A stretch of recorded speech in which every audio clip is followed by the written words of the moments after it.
బంజారాహిల్స్ లో తెలంగాణ రక్షణ సేన రాష్ట్ర కార్యాలయంలో స్వాతంత్ర్య దినోత్సవ వేడుకలు ఘనంగా నిర్వహించారు. పార్టీ అధ్యక్షురాలు కల్వకుంట్ల కవిత జాతీయ జెండాని ఎగురవేసి వేడుకల్లో పాల్గొన్నారు. ఈ సందర్భంగా బ్రిటిష్ కాలం నాటి ఆలోచన విధానాల్ని వీడాలని కవిత పిలుపునిచ్చారు. మన చరిత్రను తెలుసుకోవడంతో పాటు పూర్వీకుల పోరాటాల్ని పిల్లలకు వివరించాలని సూచించారు. చరిత్రను తెలుసుకున్న వారే భవిష్యత్తును చక్కగా నిర్మించగలరని అన్నారు.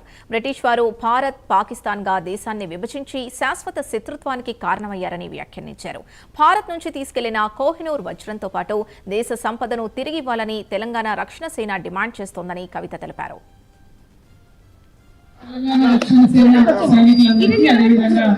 తెలంగాణ ప్రజలందరికీ స్వాతంత్ర దినోత్సవం సందర్భంగా శుభాకాంక్షలు తెలియజేస్తూ, ఇప్పుడు మనం నమ్మినట్టుగానే చరిత్ర తెలుసుకున్న వాళ్ళే భవిష్యత్తును బలంగా నిర్మించుకోగలుగుతారని చెప్తారు.